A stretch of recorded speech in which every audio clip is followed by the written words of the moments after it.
People, by the time you're watching this, I'll be in the air on my way to Vegas. Wish me a safe trip, 10-hour flight.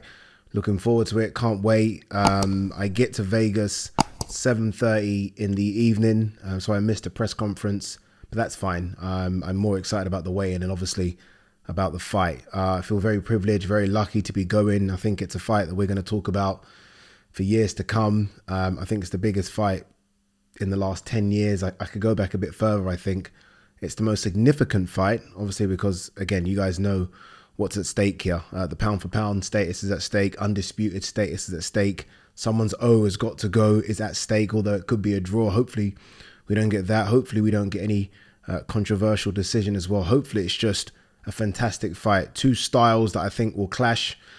I don't think it's going to be a standoff. A lot of people have been talking about this potentially because they respect each other so much, and I think we've seen that in the build-up.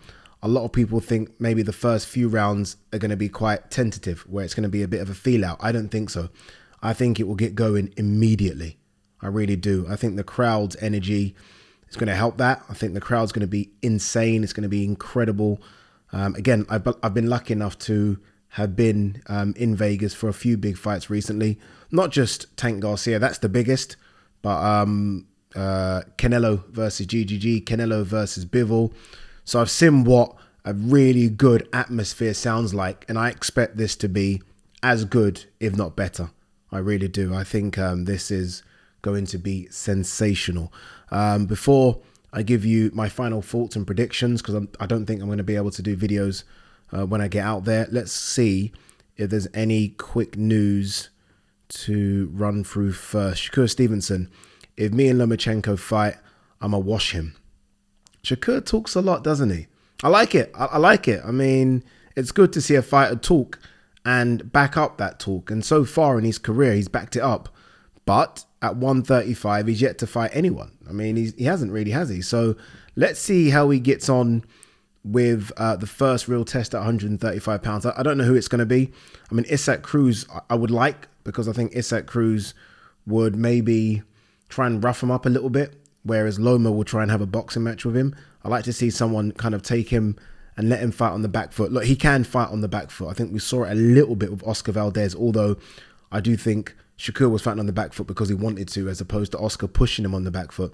But Isaac Cruz would make Shakur fight backwards, and I would like to see that. But look, if it's Loma, it's Loma. I think what we all saw from Loma versus Devon is that Loma's still very much right there. Because I think we were thinking, I was anyway, that, you know what, maybe Loma's time's up against the very elite in the division. And I thought he beat Devon, so Loma is right there. Loma could be the best 135-pounder out there. He could be. He could be better than Shakur. I think he's better than Devon, and he could be better than Javante. He could be better than all of them. But the fact is, he's undersized. The fact is, age is catching up with him. And regardless of if I think he won that fight, against the two biggest tests he's had at 135 pounds, the record book says he's lost both. That's Teofimo Lopez and that's Devin Haney. So look, we'll see what happens. Joshua remembers White landing left hand that really shook him up. Yeah, I spoke to Joshua about that left hand, and Joshua obviously looks at it two ways. One, he looks at it as though, wow, I took that punch, because that left hook that Dillian White landed has knocked a few people out, rendered them unconscious. The biggest one, I think, the biggest knockout anyway, was that one against Chisora, where Chisora's coming in and bang. And look, I mean, we've seen Chisora hurt before, but that's as bad as it's been. I mean, that was way worse than when David Haye knocked him out. So, I mean, again, you can look at it that way, or you can look at it as though he's got to be careful. I mean, that's his punch. That's the punch that Dillian White likes to load up on, and he really puts everything into it. So we'll see. Not long for that fight. Well, August 12th. So we haven't got too long to wait. Looking forward to that one. I'm presenting that show as well. So obviously, so it's back to back to back. So, and look, this is me not moaning. This is me feeling very lucky. So obviously we go here to Vegas for Terence Crawford. I come back for 2 days, which is stupid, but we didn't plan it correctly. I come back for 2 days. Then I go to Dallas, Texas to present Jake Paul, Nate Diaz, and then I come back, and then it's obviously all systems go for AJ White. I was going to press pause after that just to breathe, But there is a show August 19th in Birmingham, which I'm doing as well. And then we press pause, and then that's a few days later. Sorry, the weight cut is done. So we'll pause after that. So yeah, busy. Kell Brook on Jaron Ennis. He could be the one to succeed Spence and Crawford. Yeah, he will be. I think his last performance showed us that he's very good. Look, there's still levels between that and the very top two, which is Spence and Crawford, but Jaron Ennis is that next guy. I think Jaron Ennis is going to be a bit unlucky, because I don't think he's going to get the chance to fight Spence or Crawford. I don't see it happening.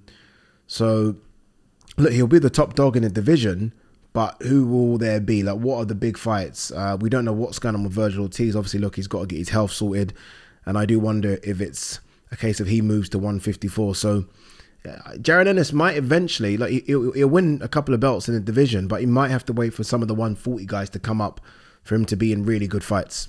That could be the case. Terence Crawford, my name is up there with the all-time great welterweight fighters. It isn't. And it's not because he isn't as talented as some of the all-time greats. He just doesn't have a CV anywhere near some of the all-time great welterweights. He just doesn't. Like, you know, I'm picking Bud to win this fight against Spence. So maybe after this, if you're undisputed in a division, maybe then you can, you know, lay claim to being up there. But it isn't. It isn't. And no one should say it is. He can't be up there. When you think of his run at 147, it's not his fault. He's tried to get the fights. But the fact is, it says Benavidez, it says Jeff Horn, Kell Brook, Amir Khan, Porter, Kavaliauskas, Avanesian. There's one A-level fighter, and that was a guy coming to the end in Porter. The rest, at the time, B, C, I could even say D with Amir Khan. So, no, not at all. Errol Spence on Crawford rematch. I would want it at 154 pounds. I've outgrown 147. That's quite alarming. 2 days before or a day before you've got to make weight. That's you basically saying that I can't make this weight anymore. And that's one thing I've said about this fight. Like, I would have wanted this fight a couple of years ago just because I don't want it's not an inbuilt excuse. It's a valid excuse, but I don't want the weight was a problem. And the weight is a problem for Errol Spence. Errol Spence, big, very, very big.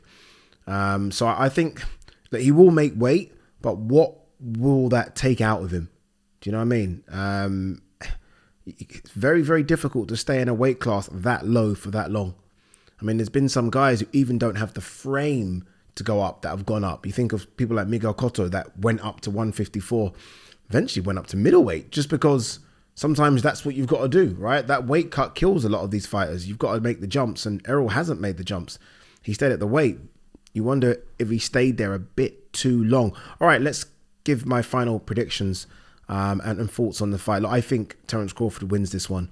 And I feel more confident in picking Terence Crawford when I see other fighters, very, very, very good fighters, pick him. I saw Dimitri Bivol tweeted something about it today. Like, I think he said something along the lines of that Terence Crawford is the best fighter technically fighting today.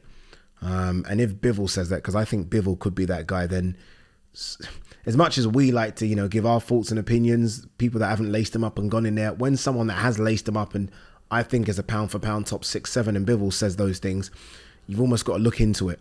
I just think Terence Crawford, I think he's just technically too good. I think he's also very, very rugged. Like, as much as Errol's the bigger guy, Terence isn't going to get bullied in there. I think Terence is very, very strong. You know, he likes doing his wrestling and his jiu-jitsu. He's got a very strong base. So he's not going to get bullied in the ring. And if you do bully him, he has this very spiteful way. Amir Khan does this actually, but Amir Khan unfortunately doesn't have the chin to help him. But he has a very spiteful way of, if he feels like you're bullying him, he just fights back. He fights back. He fires back immediately. That being said, he has never faced anyone as good as Errol Spence. The same can be said of Errol. Has Errol faced anyone as good as Terence Crawford? The answer is no. But Errol has faced guys that are very, very good. Very, very good in their peak. Terence hasn't done that yet. That doesn't mean he can't do it. That means he hasn't done it yet. I think he can, and I think he will on Saturday night. I think he's going to show that there are gears that we haven't even seen that might surprise us. I think, and I hope, because I'm a Terence Crawford fan, I hope on Saturday that we watch that fight and are in awe of what we've just seen. Like, wow, I didn't know that he could do that. And that's what I expect. I almost expect him to unlock a gear that we knew existed, but sometimes you need someone to bring it out, right? I mean, this is a bit random, but I'm a big tennis fan, huge tennis fan. And every time I used to watch Roger Federer battle against Rafael Nadal, they went to a level that I didn't think possible in tennis. And it's because they both brought it out in each other. You're not going to see Federer go to that level against a guy ranked number 30. But when Federer has to go to another level, when he's playing Djokovic or Nadal or Murray, he will go there. And it's like, Jesus Christ, this is incredible. I've never seen this before. We've never seen it before because it takes the guy on the opposite side of the court to bring it out in you. And I think with Crawford, although we've seen good performances like the famous one against Sean Porter, where it's like, what, I'm down? Okay, 1 second. And he put Sean Porter down a minute into the round. This is different. He's going to have to go there, and he's got that ability to go there. So I think Crawford gets it done. I think Errol's going to start well, start strong. I wouldn't even be surprised if after 5 or 6 rounds, Errol is ahead, and you're like, geez, man, Crawford's going to have to find something here. And then I think he will. And then I think he'll find something. And when he does, I don't think Errol is going to be able to match whatever Crawford brings to the table. That's just my own thoughts on it. I think Errol's an incredible fight. Hence why we are billing this as a 50-50 fight. But I just think, having watched Errol's last fight against Ugas, he's there for the taking. It was a good performance. Like, Ugas is no slouch. Ugas is a very good fighter. And that could be a guy Jaron Ennis fights. But I saw something in that fight where I was thinking, if Ugas was a killer like Crawford is, and Crawford's one of the best finishers in the business, Ugas could have got the job done. That there was a couple of times we hurt Errol, and I thought, like, okay, go, come on, do it. And he didn't. And that was him doubting himself. Crawford won't doubt himself. Crawford, when he knows you're hurt, could be one of the best finishers in the game. You know, you think of Wilder as an incredible finisher. Inoue, I think we all know, is a dangerous, incredible finisher. I think Crawford's there with them as well.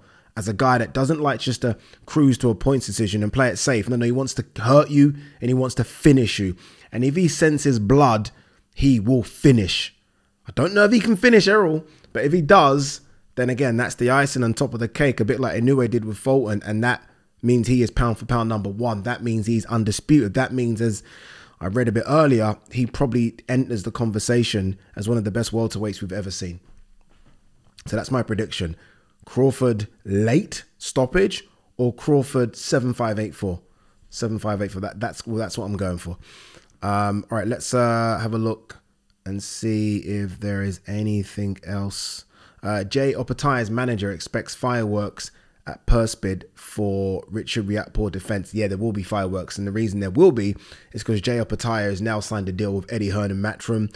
Obviously, Richard Riakporhe is with Boxer.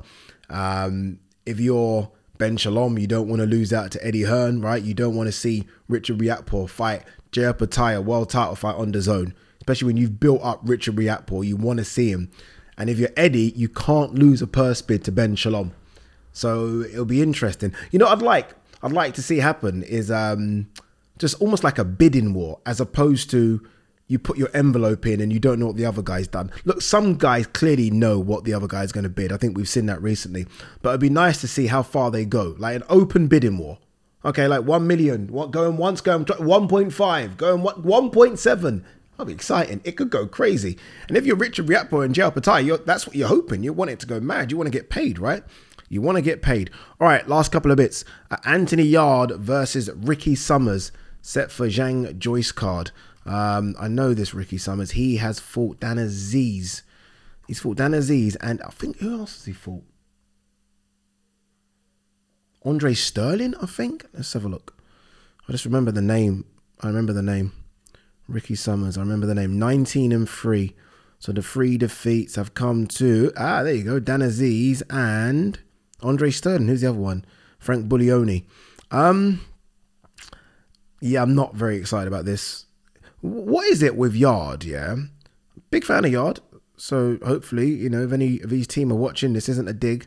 But when Yarde when Yard has a defeat, he always does this like a comeback fight, as opposed to just go straight in. Like the fight against Beterbiev was a good fight. You fought the #1 light heavyweight in the world. Debatable, but could be, right? Why does it always have to be a restart?